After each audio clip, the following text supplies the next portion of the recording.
Good evening, everyone. Thanks for being here tonight. Been having trouble with these microphones lately.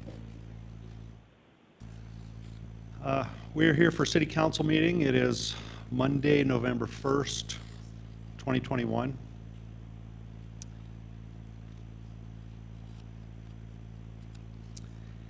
And we'll start this meeting with a roll call and determination of quorum. Nordstrom. Here. Weifenbach. Here. Roberts. Here. Stroman. Here. Jones. Here. Lehman. Solomon. Here. Evans. Here. Drew. Here. Armstrong. Here. We have a quorum. Okay, thank you. I was just told that we have a microphone problem due to a power surge this weekend. So this is as good as it gets for this portion of the meeting. Next, we will have an invocation by Pastor Brian Christensen, followed by the Pledge of Allegiance. Let us pray. For wisdom is more mobile than motion. Because of her pureness, she pervades and penetrates all things. For she is a breath of the power of God and a pure emanation of the glory of the Almighty. Therefore nothing defiled gains entrance into her, for she is a reflection of eternal light, a spotless mirror of the working of God, and an image of his goodness. Father, we call down your wisdom upon this council and upon all its members. May we know your ways and follow them. For the glory of your name and for the benefit of our citizens, we ask all these things through Christ our Lord. Amen.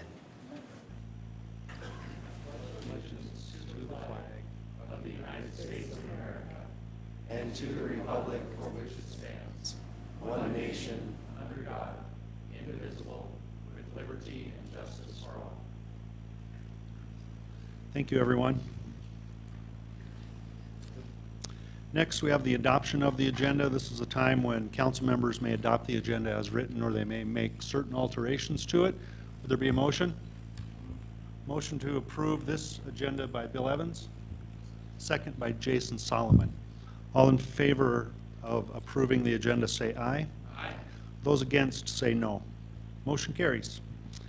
Item 1 on the agenda is a proclamation for National Runaway Prevention Month. So if we could have Kristen Kinner with the school district and Christina from Volunteers of America and whoever else you want to bring.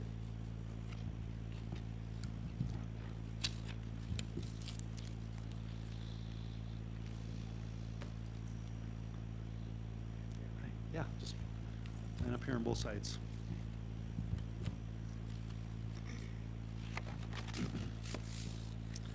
This month is National Runaway Prevention Month, and I have an executive proclamation. Whereas the future well-being of our nation is dependent on the value we place on our young people, and we must provide opportunities for our youth to acquire the knowledge, skills, and abilities necessary to develop into healthy and productive adults.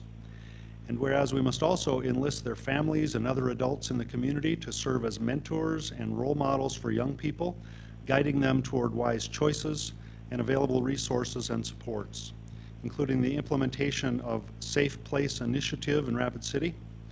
And whereas the young people with the least access to these essential opportunities and support are those in runaway and homeless situations. Nationally, approximately 4.2 million youth ages 13 to 25 experience homelessness every year. In Pennington County, there were 332 runaways in 2020 with 1,949 reports of runaways missing. And whereas youth runaways come from every life circumstance, but what they share in common is that they are all dealing with an environmental stressor, whether it be struggling to get by in an unsafe or unhealthy home life, or struggling to navigate the emotional turbulence that is brought on by adolescence. And whereas the first step in preventing youth from making the decision to run away is to gain an understanding of the facts about runaway youth in order to dispel the myths about them. Then we must empower families and communities to aid our youth in protecting themselves and ensuring they are afforded opportunities and supports necessary for their success. Finally, we must challenge adults to act as mentors and role models for youth, guiding them toward available resources and safe, healthy, and productive choices. And whereas Rapid City supports the efforts of the Homeless Coalition Youth Task Force and the Youth Action Board, who are working diligently to increase public awareness about, advocate on behalf of, and provide positive and safe alternatives for runaway and homeless youth and their families. Now, therefore, I, Steve Allender, Mayor of Rapid City, do hereby proclaim the month of November 2021 as National Runaway Prevention Month in Rapid City. And I would turn it over to the group for a long-winded speech about this same topic. Want to say a few words? Sure. Thank you so much. I just want to thank you for making November National Runaway Prevention Month. I do also want to let everyone know that the Homeless Coalition and the Youth Task Force are holding events each week during the month of November that will bring awareness towards issues with poverty, youth homelessness, as well as homelessness as a whole in Rapid City. So we would love for any and all of you to attend. I do have all of the events listed on the Black Hills Regional Homeless Coalition Facebook page if anyone's interested. Thank you so much.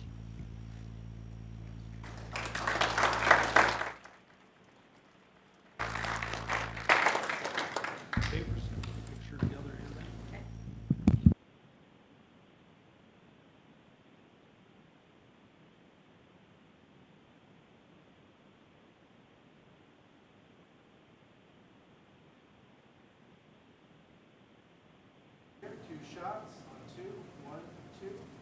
Second shot on 2, 1, 2. Thank you.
Okay, now number 2 on the agenda is a presentation of the annual report by the Sustainability Committee.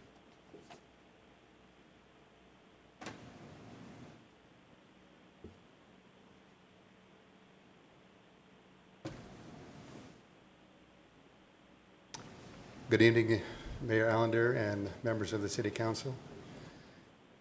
Thank you for allowing time on your busy agenda for us to give our report tonight. We are your standing committee on sustainability. My name is Alan Anderson. I'm the current chair of the committee. And I will start off the presentation, and then we have a couple of other people who are going to tag team. I'll turn it over to Rhea Harper, who's our current secretary, and she will talk a little bit about our accomplishments. And then she will pass it to Lisanne Zeller, who was the president or the chair for the last 2 years, and she will talk about what we're going to work on in the future, and plus a little activity we've been involved with pollinators. We'll try and get through this quickly so you can get on with your agenda. Here's the outline for tonight. We're going to talk about history, purpose, and introduce committee members, and then talk about subcommittees and events and accomplishments, and some of the bigger initiatives, and then the future direction. The history of the subcommittee, or the committee, is it was formed by this body in 2002, and the purpose is to encourage education, stewardship, and policy leadership that will make our community a leader in economic, social, and environmental sustainability. And it's kind of represented by the graph on the left there, the circular graph that shows sustainable planet provides sustainable people, provides sustainable prosperity, and goes back to sustainable planet. The role of the committee is to provide assistance to city departments, serve as a resource to the city council, recognize sustainable efforts in the community through our awards program, and I think you were all here for the award that was presented at the last meeting to EcoWorks, a very deserving award. Also, our role is to educate citizens about sustainability through events, panel discussions, and social media. And we also try to coordinate with other city committees, community organizations, and individuals at the city of Rapid City at various events. Here are the current members of the committee. We have 12 positions and 2 alternates. We currently have 1 vacancy. I'm the current chair. Kevin Crosby, who was at the last meeting and helped give the presentation, is our vice chair. He's a past chair. Rhea Harper, who's here, is our secretary, and Patricia Scarborough is our treasurer. Our current liaison with this committee is Laura Armstrong. Our past one is Bill Evans. He still comes to meetings from time to time to help us out. We really appreciate their input. It is a big help. Thank you for providing those people to us. Callie Pearson is our contact with the mayor's office. These positions or appointments are for 3 years. We have been lucky to have quite a lot of people that are interested on the committee, so quite qualified people, and we really appreciate that. These folks all work full-time jobs and have families, and their passion for this work brings them to meetings, 2-hour meetings twice a month, plus a lot of work outside of the committee. And I think you guys are getting a pretty good bang for the buck from these folks. Each year we have a work plan, and we divide the work up into subcommittees, and they are the events and education, city facilities, and sustainable development. So you'll recognize a lot of the issues that we deal with on those subcommittees. And I'll just let you look at those, and some of them I think will be familiar. And while you're doing that, I will turn it over to Rhea for the next piece.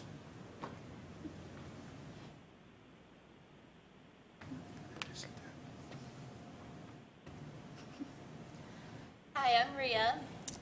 So this slide kind of covers everything we did this year. So we were super busy. We tried hard.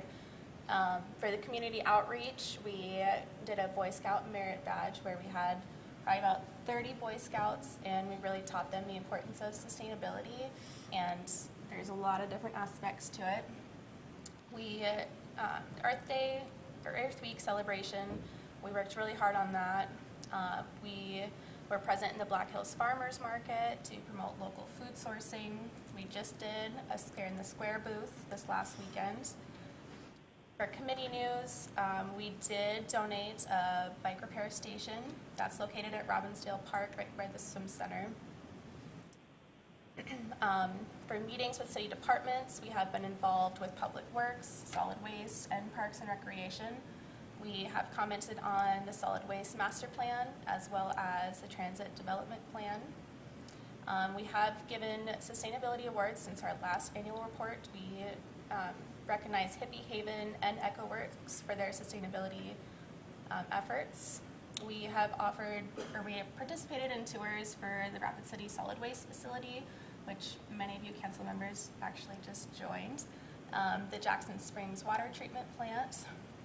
And then we've also worked really hard with collaborating with the South Dakota School of Mines Sustainability Committee, the Youth City Council Environmental Committee, the Rapid Creek Watershed Action, the South Dakota chapter for the Dark Skies Association, and Dakota Rural Action.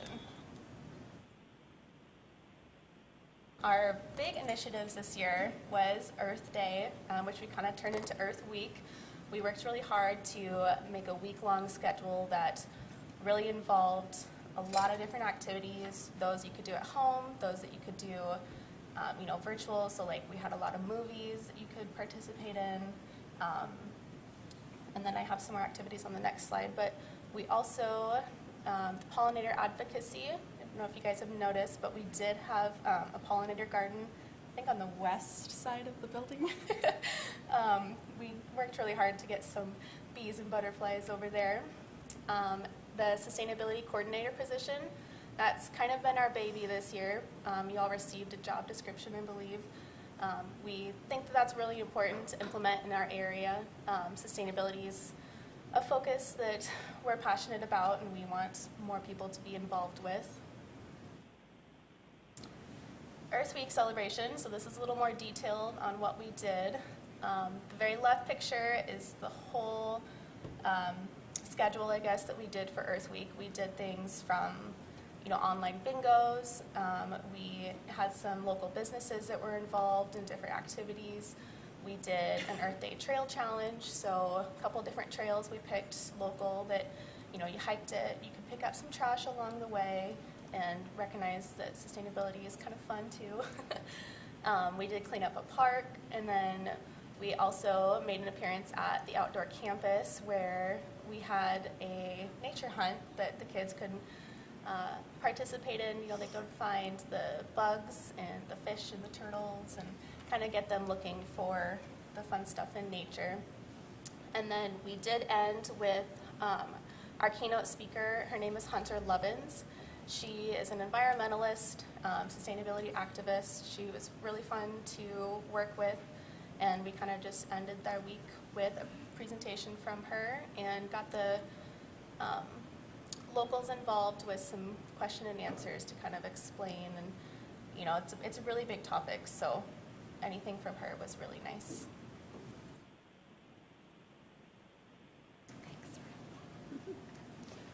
Good evening, Lisanne Zeller, member. I just quickly want to introduce our other committee member that's here, Garth Wadsworth, as well in the audience.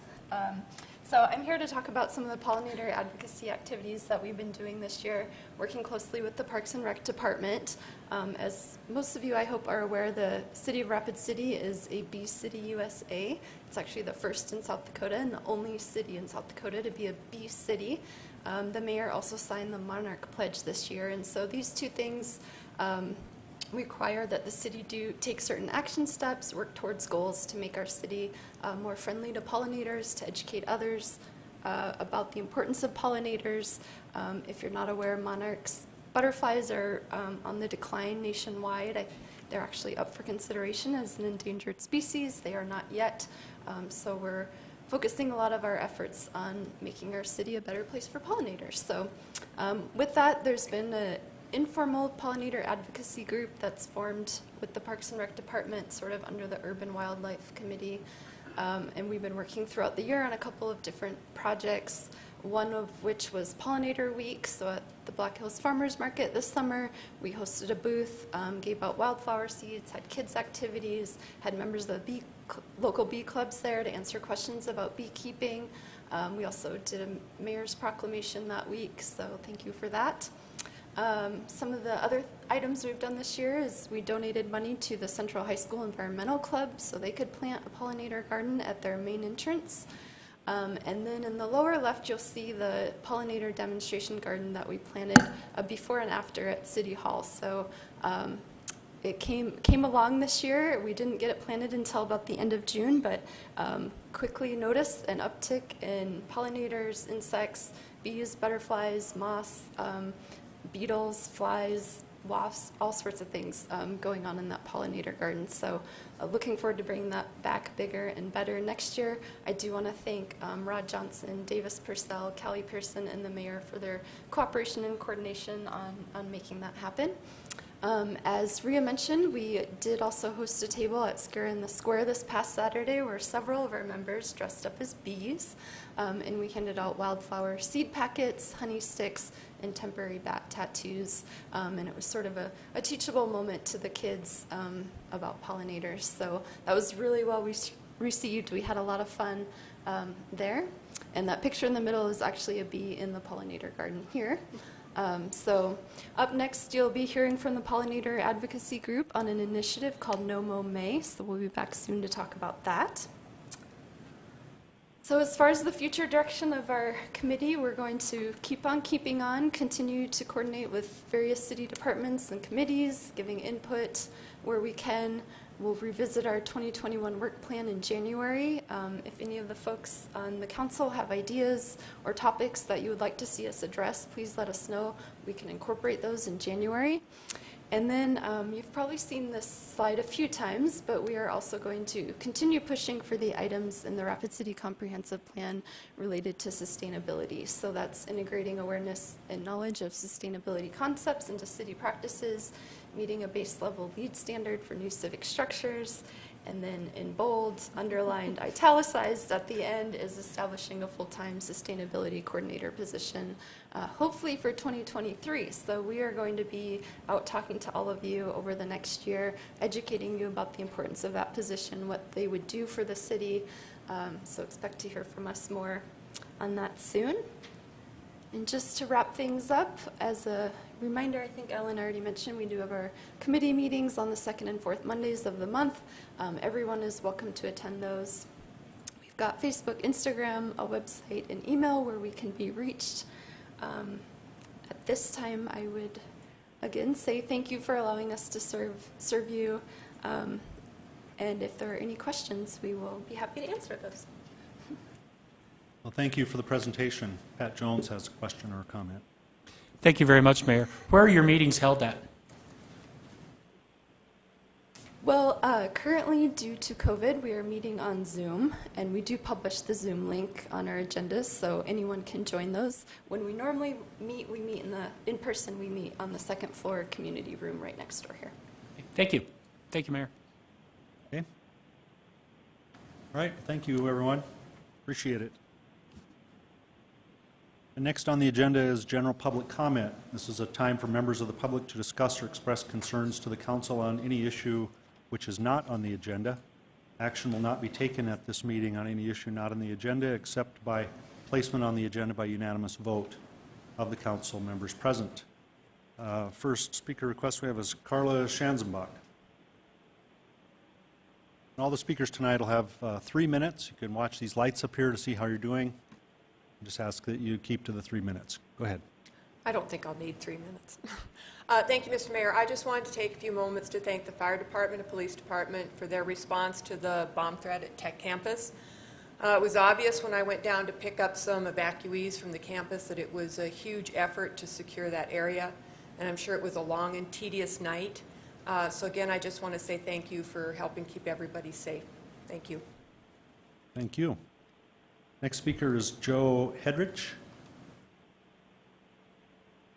Allowed to borrow anyone else's minutes?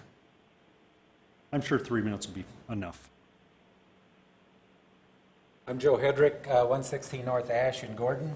This is all about education. Firstly, on a county-wide basis, there's 3,400 counties in the United States plus. To get the sheriff or deputies or county health administrators into all of the schools in the county and start a conversation that restores respect and trust for authority, and then by invitation bring the students, the willing students and teachers down to a meeting place, whether it's a courthouse or wherever, to keep the conversation going, where the Constitution is in attendance, where state, federal, local reps are there to present whatever they want. And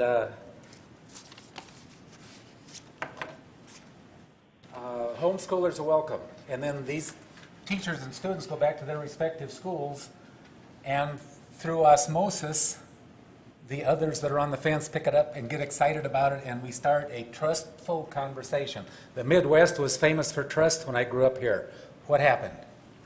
The second component of this is an oath to the Constitution of the United States and your state. Where I was 18 when I joined the Air Force. It's the only time in my life I've taken an oath. It did something to me. I can feel it now physically. I can't explain it, and I won't try. To get the state and the U.S. Constitution training in the schools and optionally a sworn oath by the student at that earlier age, and it will find its way into the living room, I think. And again, parents will get excited about it, hopefully, and themselves take an oath. I know people older than I am that never have. Crime is stopped in the living room. Patriotism is strengthened in the living room. My long-range goal is to cause an outburst of patriotism worldwide, starting in the United States, of course, here in the Midwest, and in this room. I need all your help. I need help from all of you. I worked, when I served in NATO, I'm still in touch with people outside the United States who care more about what's going on here than Americans do. We need to reverse that, an outbreak of patriotism. Then the paper that you most likely have is to get youngsters, I attend quite a number of these meetings now, to get youngsters in non-voting, honorary,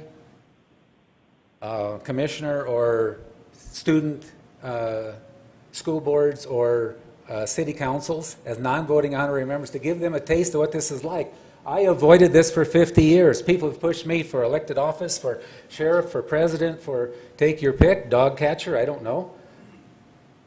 I've avoided it because they didn't know what this place looked like. Big mistake. The other thing is, and I'm using myself as an example for all this stuff, for wayward students, when I found myself in the arms of the Air Force, my life did a U-turn. And I'm suggesting that wayward students who voluntarily can attend National Guard meetings to be in that, in the proximity of that environment. It made quite an effect on me. I'm just hoping and praying that we can turn this country around by getting into these bright young minds and giving them some guidance. Am I out of time? You're out of time. How much you charge a minute? Thank And you, I'm not a Joe. lawman, just so you know. All right, thank you. Thank you. Thank all of you. And that'll close general public comment, and then we move on to non-public hearing items 3 through 33, and we'll open public comment on those items 3 through 27. We have a few speaker requests on item 19. First up is Adriana Young.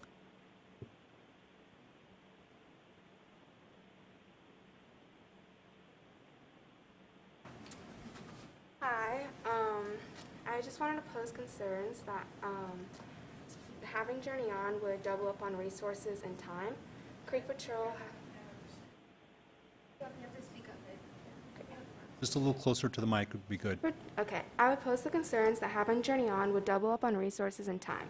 Creek Patrol has been providing services that Journey On proposes for over a year and a half. Funding Journey On would double up on time, effort, and resources, which could be used to directly fund housing for our unhoused relatives. I also pose the concern of a lack of trust.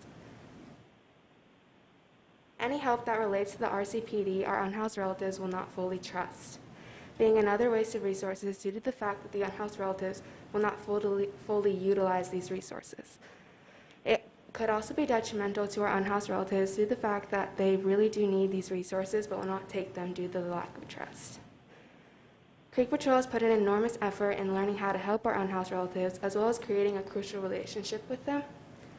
I would also like to mention that as a youth in the community, it has been impactfully discouraging to see community safety groups like Creek Patrol having to jump through all these obstacles and challenges when the goal is to help our unhoused relatives. Overall, resources used to fund Journey On can and could be used in a better way that will not waste resources and help directly create housing for our unhoused relatives. Thank you. Thank you. Next up is Deja Ray Littlebull. Apologize if I mispronounced that. Okay. Good evening, President, Mayor Allender, and council members. I'm Deja Ray Littlebull, and I have concerns with the funding of Journey On. First of all, Creek Patrol is an Indigenous-led effort to get resources to our homeless relatives and has been acting for over a year and a half. they have built relationships with the homeless people in our community and have helped provide them with resources and clothes for like the winter. So an effort and a task force to help our homeless people already exists in our community and has been acting for a while. And I have a concern with the association of Journey On with the RCPD. There is a big distrust of the police within the Indigenous community due to many incidents and long-standing distrust. And I feel like it would be concerning if our homeless people will refuse help from associated people. It could lead to a lack of resources for our homeless people if they refuse help from police and their associates. And instead of creating and funding a task force like this, we could be creating long-term solutions for our homeless people, affordable housing and other items like that. And like short-term solutions won't fix long-term issues within our community.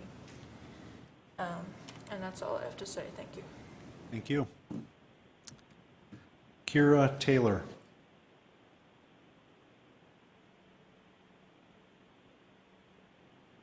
Hello.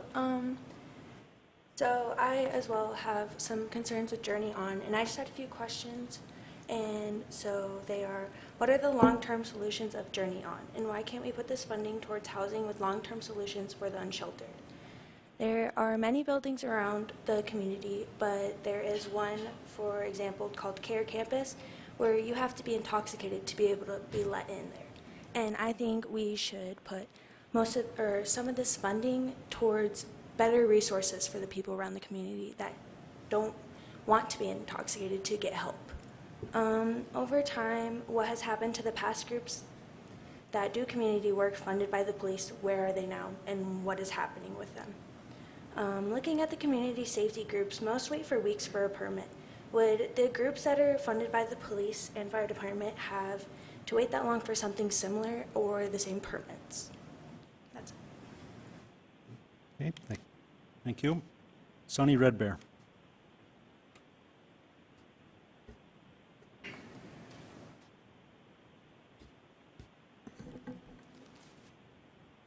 Hello, my name is Sunny Red Bear. My pronouns are she, her, hers, and I am Minikoju and Hunkwapa Lakota from Cheyenne River.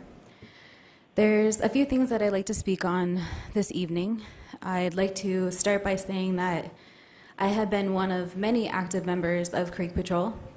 And for those that don't know who Creek Patrol is, we are a mutual aid effort and a vital community safety group that's actively working within the Rapid City area that is focused on offering mutual aid, necessities, and protection to our unsheltered and unhoused relatives that reside along the Rapid Creek every single day for over the last year and a half. Creek Patrol has had over 100 different community members join in these efforts and has involved the families of our unhoused relatives while building trust and lasting relationships. I heard the last City Council Finance Committee meeting in which no other street outreach groups were named, and I wanted to make sure and do that today. As the city is considering funding yet another street outreach team that will do the same work as Creek Patrol, among other groups like Uniting Resilience, Tokala Society, Grassroots AIM, and other individuals in our community, Native and non-Native. I would also like to say that we cannot continue to funnel our city funding into the different projects the police department continues to recycle by rebranding Band-Aid services. This risks creating a permanent mode of complacency and the continuation of unresponsive city government. If we do not address the root causes of our houselessness, we deny real solutions exist, but they do. We continue to throw our money away on short-term solutions that have no real way of measuring success. The police department continue to proclaim they cannot arrest their way out of homelessness, but still uphold systems, policies, and ordinances that criminalize our unhoused and deny their self-determination. More street outreach does not create more beds at KR campus or at the Mission, and it does not create more affordable housing. Creek Patrol has been on the ground for over a year and a half as a response to gaps in services, and Journey On is yet another program that the city is looking to fund through the RCPD that shifts the focus off of long-term solutions of investing in permanent housing for our unhoused relatives. If we continue to fund Band-Aid services and not focus on affordable housing first, we perpetuate the cycle of the feel-good short-term solutions that the city already funds. This is not about us versus the other organizations that help our unhoused. This is about not duplicating services, utilizing resources efficiently, and focusing on actual housing solutions. Thank you. Thank you. And that will close our public hearing on those items. Now we go to consent items 3 through 27. Would the council members like to pull any of the items on the consent calendar? Pat Jones. Item number 15, please. Thank you. Jason Solomon. Thank you, Mr. Mayor. Item 14, please. Darla Drew. Item 27. Okay. And I received a message from Laura Armstrong who would like to pull item 19. Any other items to be pulled from consent? If not, could we have a motion to approve consent with the exception of 14, 15, 19, and 27?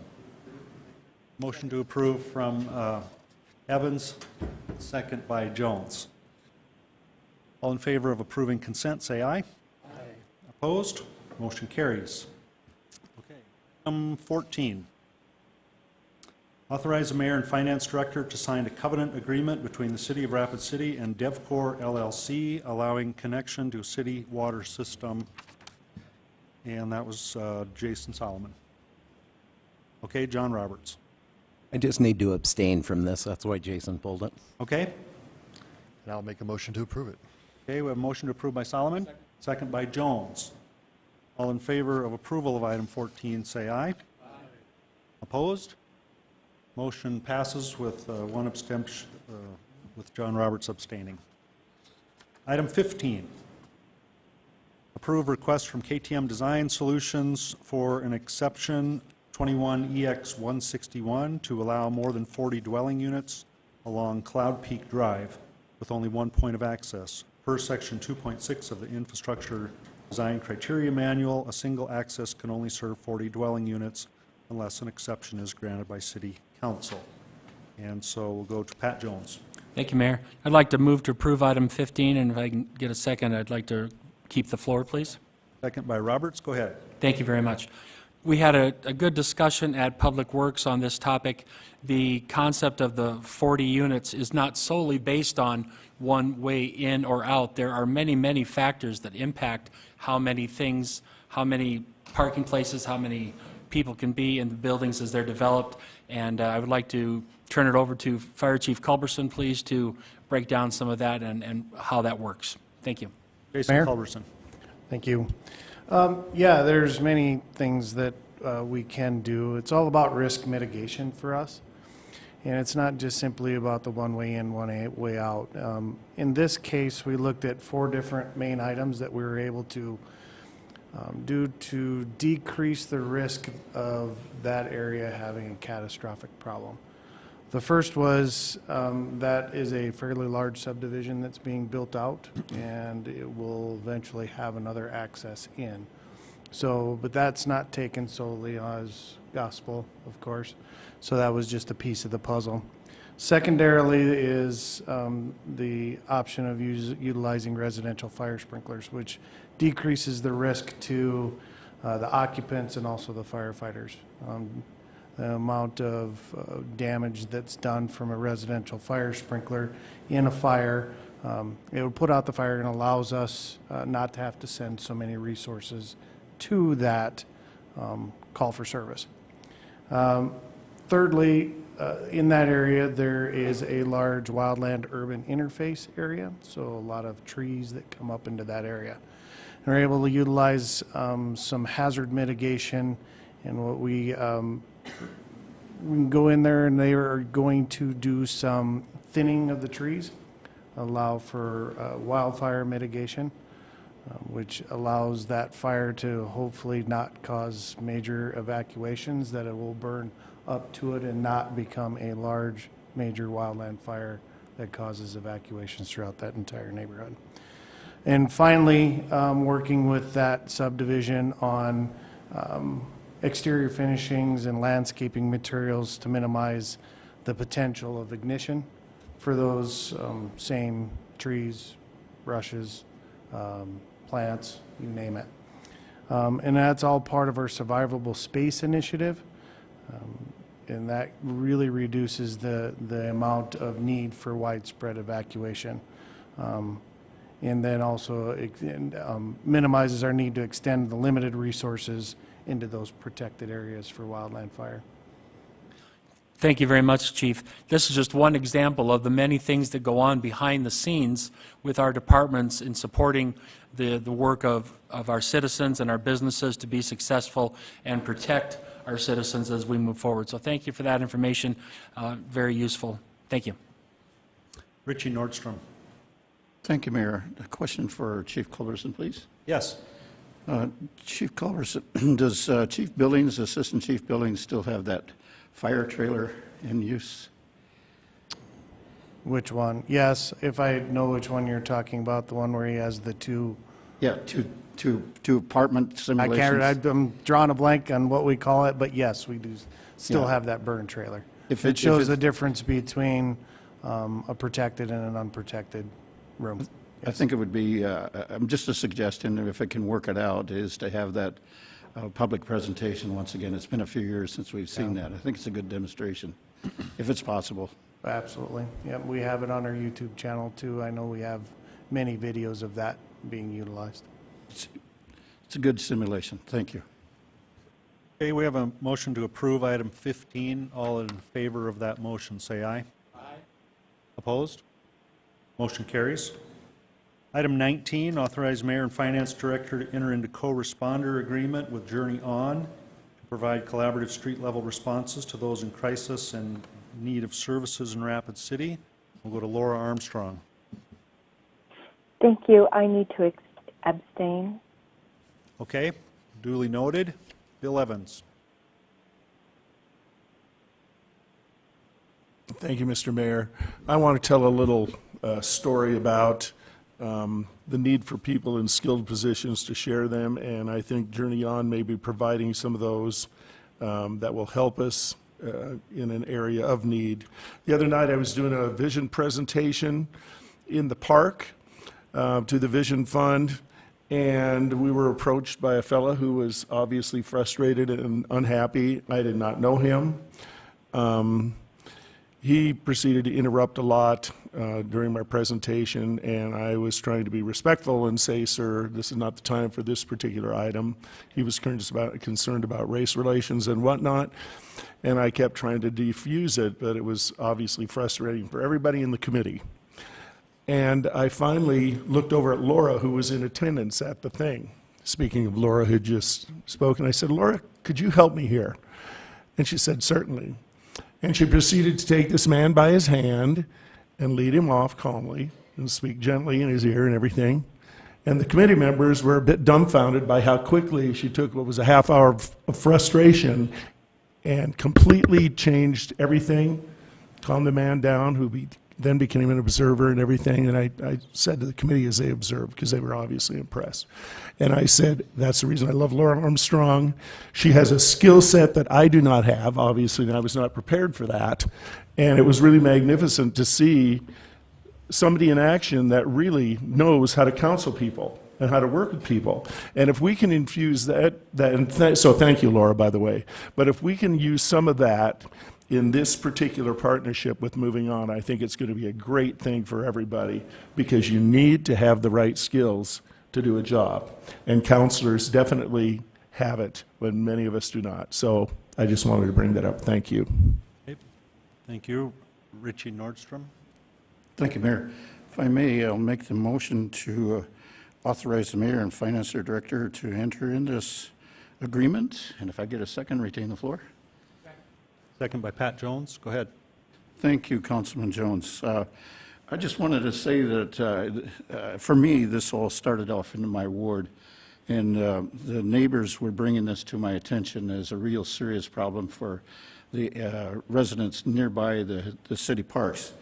The situation developed from there and moved to another location within the city, and it started in the downtown core area.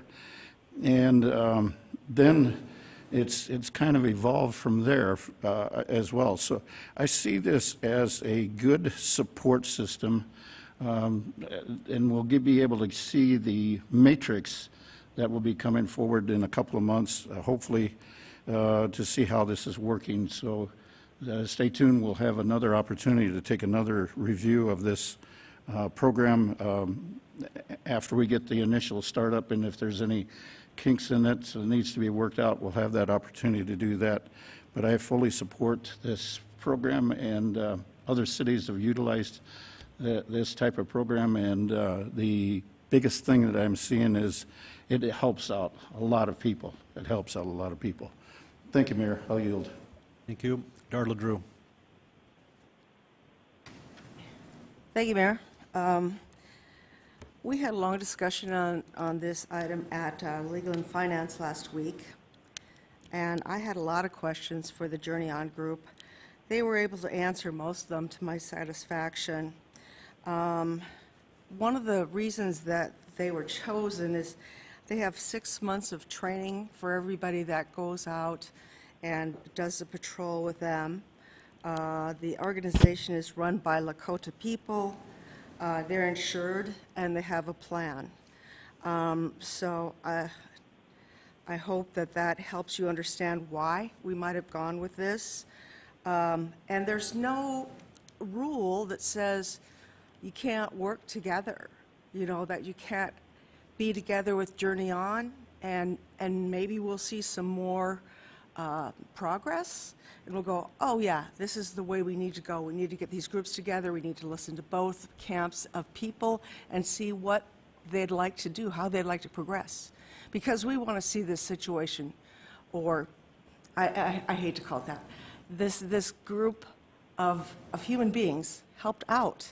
We don't want to just dismiss them from our community. They're part of our community. And we've tried to help in several ways. We do help with different funding, with the mission, the Care Campus, the One Heart, the Hope Center, and a new mental illness place that is going up, a mental health place that's going up behind the the Crisis Center.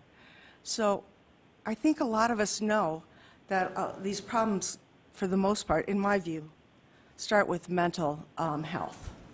And if we can help them with mental health, maybe we can get them on a different path to helping themselves. So that's what I'm hoping for, why we included this in the city plans. And I don't want to leave anyone out that wants to help. So maybe there's a way forward. Right now, we just okayed $15,000 for them to start. That's their startup costs. The $150,000 is if they show some progress and show us a way that they're actually successful, and then they might get the rest of it. So, and $150,000, frankly, doesn't go very far towards affordable housing. And that's something we've been working on for a long time. We are making some progress on that. It's not fast enough, and we all know that, but it's a big hill to climb. And so I just thought I'd let you know that we talked about this at length.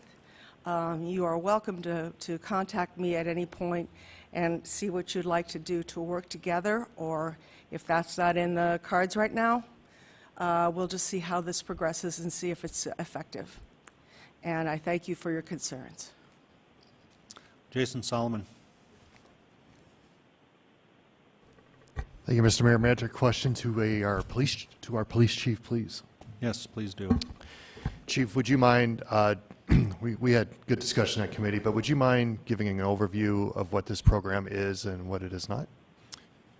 Mr. Mayor. Chief Hedrick. Thank you. So many of the calls for service that the police department responds to involve poverty, substance use, mental health, essentially social issues, and many of these calls for service do not require a uniformed police officer.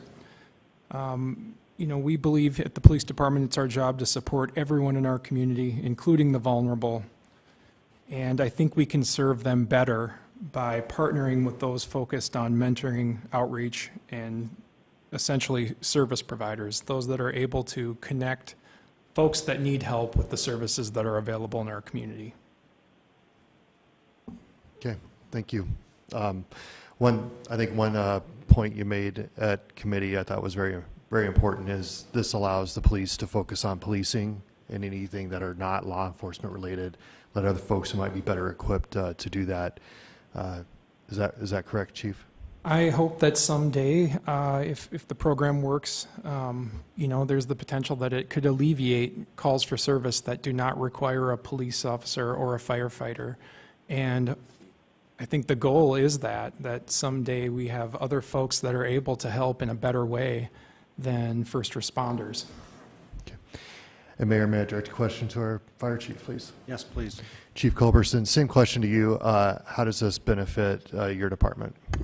Yeah, I think much the same way is we're looking at it from a standpoint of we don't really have a lot of resources in our pocket to help. Our only real recourse is transportation, and we transport to the hospital, which isn't necessarily the best place for that, and nor does it help or alleviate any of the issues, and not really getting them the help that they truly need. More housing. So we see this as a way for us to be involved and get ourselves in a position to help. And it may take another organization because we're not adept at it. This isn't what we trained to do. Mental health and social work is not in our wheelhouse whatsoever. Okay. Thank you. I yield. Ron Weifenbach. Thank you, Mr. Mayor. So we're identifying the goal as to alleviate some service calls and maybe get to a point where there's some more interaction between these social workers, I guess you would call them, or maybe more trained in connecting people with resources. Do we have a set of metrics and measurements and benchmarks to really, that we're going to go by to be able to tell if we're successful or not successful, or what are we doing here? I guess, Mr. Mayor, I'm not sure who to ask that to. I'll take it. Okay, thank you. This, first of all, Journey On is one piece of the puzzle of our new approach to homelessness. It includes working relationships with a number of nonprofits and a different style of paramedic medicine on the fly, or they call it something better than that. The mobile medic. And the entire effort here is to do two things. It's to take the face-to-face contact for homeless issues away from the police and put it on a private citizen who is doing this because they care about it, because they're signing up for it, their job description says this is why they're here. The police, was a good explanation given by the two chiefs, but I'll just restate it by saying that law enforcement and the fire service have become the primary care providers for the homeless out of default because it's been no one else's job. And this has gone on for decades and decades. And it's to the point now with the increase in homelessness starting in 2020, it's to the point now where we're at one point 65% of all the police calls for service were having to do with homelessness. That's some real money. That means between police and fire, we're putting $15 million out there in police and fire budgets that are not, we know aren't helping. Police don't solve things long term. They're a bunch of triage providers. So This, initially, we will measure success by the number of contacts, by these contacts and referrals by these nonprofits. Ultimately, we will measure success from the reporting of the service centers around here who provide homeless services on the number of success stories. But selfishly and most importantly, I think, for the purposes of this discussion, we're hoping for a dramatic decrease in calls for service for the Rapid City Police Department, Rapid City Fire Department. We're well aware that the police don't have the time, training, sometimes temperament to forge long-term relationships with homeless members, and that's one of the things that ends up being very important to gaining credibility. So Journey On is not associated with the police department. If you'll remember, I budgeted this first by putting all of this homeless approach money in the mayor's budget. And there will be a connection with the police in that the Journey On members and members of the other nonprofits will be trained by the police and fire department to know when to engage, when to disengage, when to call for assistance, how to evaluate a threat, and how to stay safe, basically. And then also they will be trained in verbal de-escalation and other soft skills that are used every day by police officers, who, by the way, probably have more face-to-face contact with citizens than any other department. So overall, this is a good plan. Overall, it's a good plan. Journey On is one little piece of that plan. And all of these agreements that we'll be bringing for organizations like Journey On or any of the others are admittedly put together with our best planning and our best intentions, but if they fail to work out, we will pull them back. We're not creating another level of government bureaucracy. We are, in fact, taking a little leap of faith here, trying to get some help from nonprofits. So that's it, and I don't fear that there's going to be any real issues. Also in the budget includes hiring a human services coordinator for the city, whose job it will be to coordinate not only city services, but the nonprofit services and the private industry services out there, to try to all find the same sheet of music so that we can all eventually play on it. And so it's a big job. We have all but publicly admitted failure over the years for curing homelessness. We may as well admit that because it's not being cured. In fact, it's getting worse. So, but the alternative that some people come up with is to take this money instead of give it to a nonprofit and buy some housing units so that homeless people can live in housing units. We just don't see an end to that. So I don't think there's enough government money or private money to do that for the volume we might create.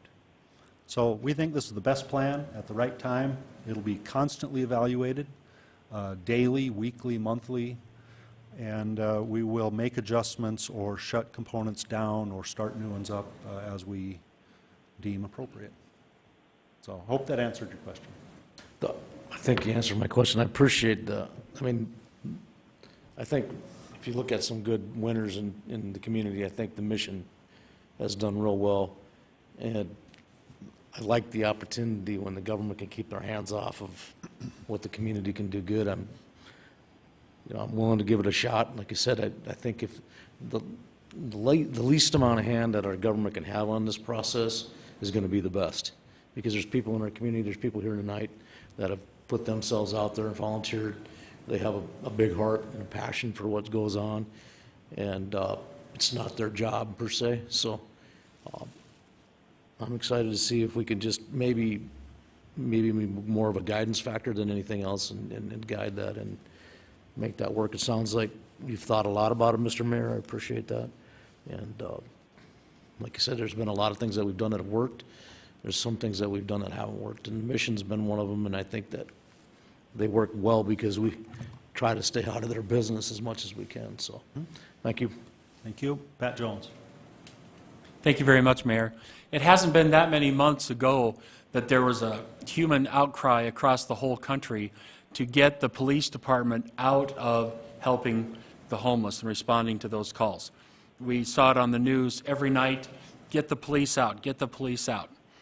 And so I am very proud and want to say thank you to everyone that has made this happen and brought it this far. The way government works, this has happened in a fairly short period of time to bring forward a good, legitimate, well-thought-out plan to address this and do exactly what the public and many people who have come to our meetings have demanded that we do, and that is to take the police out of it.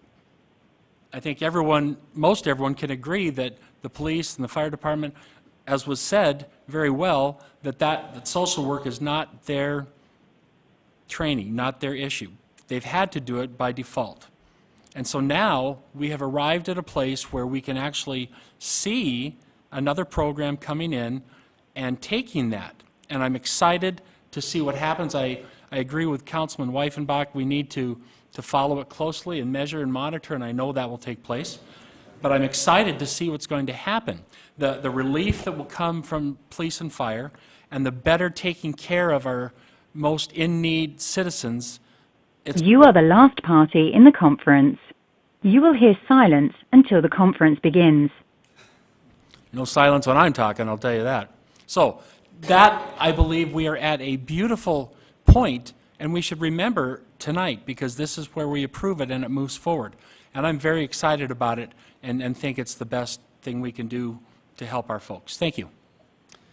Okay, thank you. We have a motion. We don't have a motion, do we? Or do we? Yes, Richie Nordstrom made it. We have a motion to approve item 19, and we have one member abstaining. All in favor of item 19, say aye. Aye. Opposed? Motion carries. Item 27, approve final fiscal year 21 mid-year community development block grant funding recommendations. We'll go to Darla Drew. Thank you. I see Michelle is here, so I'd like to ask you a few questions if I could.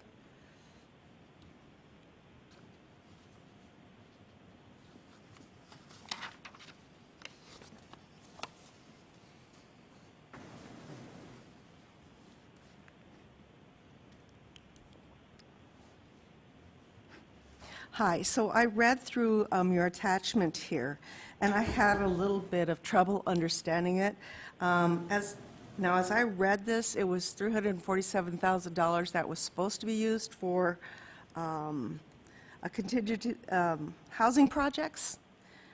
Is that correct? Am I reading that right? Mr. Mayor? Yes, please. That's correct. It was contingency that was set aside through a couple different funding allocations, specifically for an affordable housing project. And, you know, I don't see anything that's breaking up the amount of the $347,000 here. So where's it going? You say it's going to other projects, and there's a formula here. So just could you kind of tell me what's going on with that money now? Of course, the $347,000 was recommended in its entirety to go to Common Bond Communities for the 42-unit apartment complex, one project. Okay. So I see this, a lot of numbers here, 50% change if the project is funded at $25,000. And is this that's a city recommendation? Is that correct? It's not yours. That is a standard language that we put in our agenda items so that we follow our what we call the resident participation plan. Administratively, we can move the money up or down should the funding allocation change, but it won't because we already have that money set aside. We are not dependent on HUD to give us a new number, so that number will not change in this case. So the $347,000 goes to Common Bond? That's correct. Could you refresh me on that project a little bit? Yeah, it's a 42-unit affordable housing project. Will be located on the corner of Omaha and La Crosse. Mostly affordable housing, but there will be some market rate apartments in there. And they are still working through with the Community Development Department to get those the plan final approved. But the goal is to have 42 units with wraparound services on site for the members who live there. Rent ranges, again, will be determined with the final project, but like I said, there will be some affordable rental rates there. They are leveraging the CDBG funding with tax credits and other funding sources to bring that rental rate for the residents who live there below market. So is this the same project that David Lust was working on, that they were looking at vision funds? No, this particular organization is not seeking vision funds. Okay. The vision fund application I believe you're referring to is for the Affordable Housing Trust Fund, which is a different fund that could potentially fund a project very similar to this. Okay, well, thank you for clearing that up for me, and I yield. Okay. John Roberts. Thank you, Mr. Mayor. You can stay there if you would for just a minute. I was just curious if you knew what the mix was in here as far as their low income to moderate income, and what the percentage is as far as the low income. I don't have that off the top of my head, but I can get that information to you. Yes, I'd really like to see it. Is there any market rate apartments in this too? There are, yes. Do you know what that percentage is? I don't. The reason I'm asking is because I'm involved with that 20-unit one off of Anamosa Street that's just going online next month. That's all low income. So, and here real soon I'll get the council to take a tour of that when we actually are getting ready to open it up and before we fill it up. And also we're looking at another larger project in the next couple of years that'll be 100 low-income units and 100 workforce housing units. So we didn't ask you for any help on the first one. We're probably not going on the second one either. But we wanted to bring forward the first project without city help to show that you can do this just on the developer side. It's a hard market. It's very difficult. You will definitely be seeing the next one that's coming forward, though. Thank you. Ron Weifenbach. Thank you, Mr. Mayor. I was going to ask that same question, but I was also going to ask, when I know the word affordable always gets thrown out there, and affordable is in the eye of the beholder when people are looking at their income for the month to pay their. You are the last party in the conference. You will hear silence until the conference begins. I probably need that once in a while. But my question would be, what are they going to rent for? If some of them, but we don't know what the mix is for market rate versus low income. Is there a ceiling on the number they can rent for?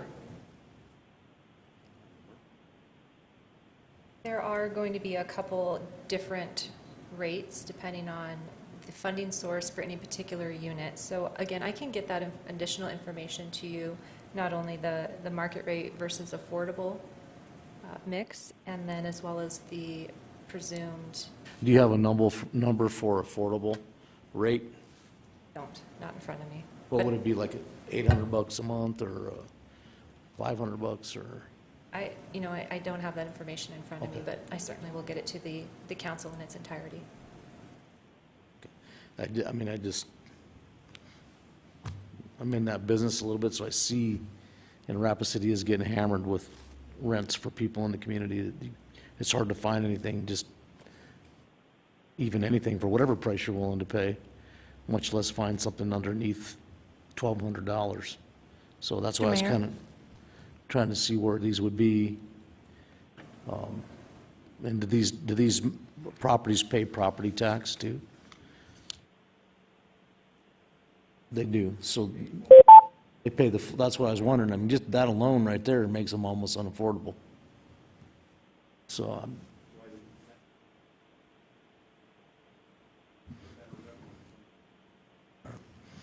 a 42-unit apartment complex is going to have a pretty big bill every month or every year. Okay. Thank you. Thanks. Let's hear from Vicki Fisher in planning. She might have some answers for us. So we also met with Common Bond as they came forward to identify the location address some of the open space requirements, access, utilities. And what they had shared with us in that meeting is that it's going to be about a 40-60 split, with those 40% coming in at or right around that $500 a month. The balance of them will be workforce housing. In noting that ratio, we then look at where can we reduce parking? How can we get creative with open space? Whatever we can do to make the overall cost of the project reduced so that they can continue to make profit when they're offering those rents so low below market value. And I think that we're coming up with some great solutions. They have brought in a solid set of plans. If you would like the specifics, my suggestion would be that we continue this item, and we'll have that information for you in 2 weeks. Okay. Richie Nordstrom.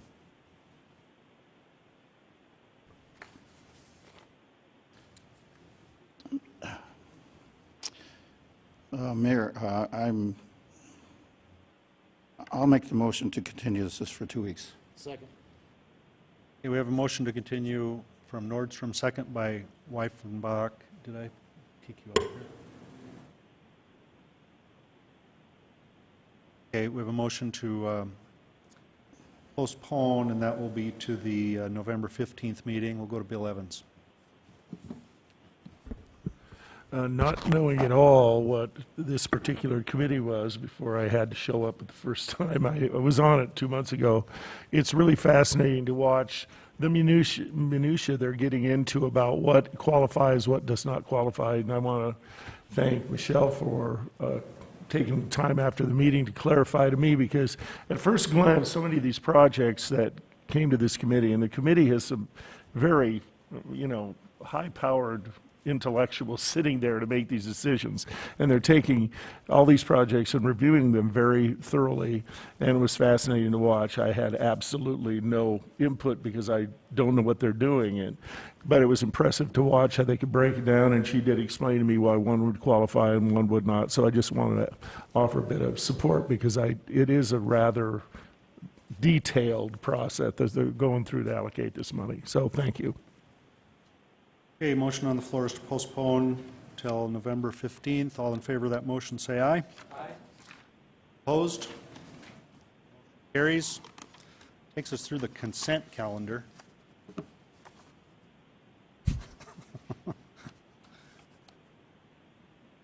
Now on to non-consent items 28 through 33. There's no speaker requests in these items, so we won't have a public comment period. We'll start under ordinances with item 28. Second reading of ordinance 6509 regarding supplemental appropriation number 6 for 2021. Second. Motion to approve by Drew, second by Evans. All in favor of approval, say aye. Aye. Opposed? Motion carries. Item 29, second reading of ordinance 6512 regarding supplemental appropriation number 7 for 2021. Second. Motion to approve by Drew, second by Greg Stroman. All in favor of approval, say aye. Aye. Opposed? Motion carries. Item 30, first reading ordinance 6510, an ordinance amending section 17.06 of Chapter 17 of the Rapid City Municipal Code. A request by KTM Design Solutions for Yasmin Dream 3 LLC for a rezoning request from General Agricultural District to Low-Density Residential District for property generally described as being located southeast of the intersection of East Philadelphia and East Anamosa Street. Motion to approve by Jones, second by Weifenbach. All in favor of approval of item 30, say aye. Aye. Opposed? Motion carries. Item 31. First reading, ordinance 6511, an ordinance amending section 17.06 of Chapter 17 of the Rapid City Municipal Code. A request by Indigo Design LLC for Dakota Heartland for a rezoning request from General Commercial District to Office Commercial District for property generally described as being located north of the intersection of Timmons Boulevard and Bernice Street. Motion to approve, Roberts. Second by Solomon. All in favor of approval of 31, say aye. Aye. Opposed? Motion carries.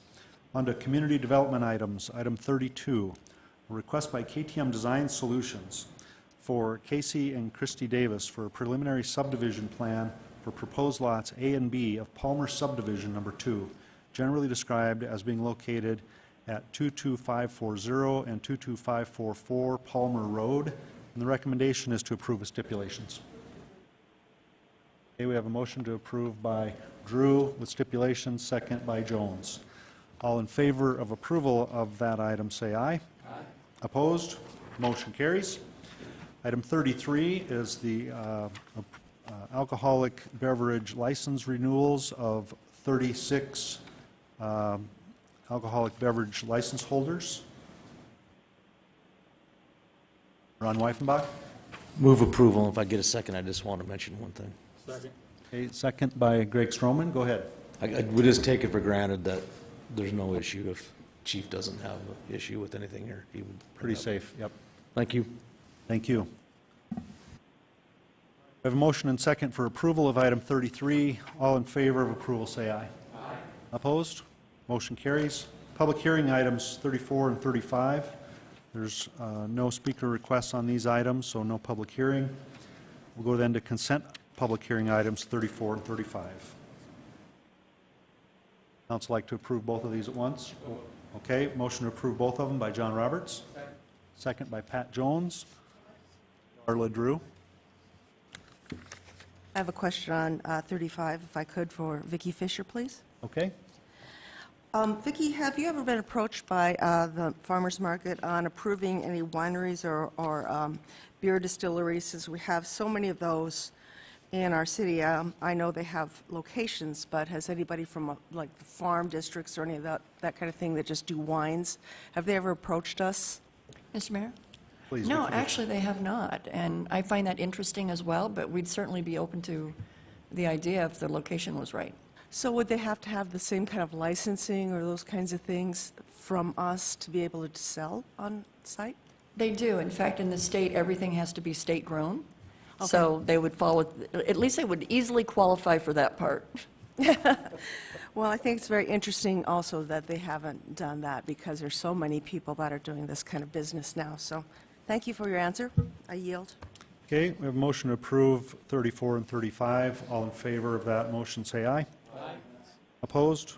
Motion carries. Item 36, the bill list. We'll go to Finance Director Pauline Sumption. Thank you, Mr. Mayor. There are no additions to the bill list, so the total is that which is attached at $7,656,616.15. Motion approved, Solomon. Second by Jones.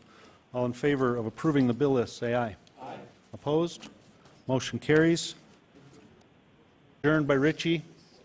Second by Greg Stroman. All in favor, say aye. Aye. We're not opposed. We're adjourned. False alarm. We're adjourned.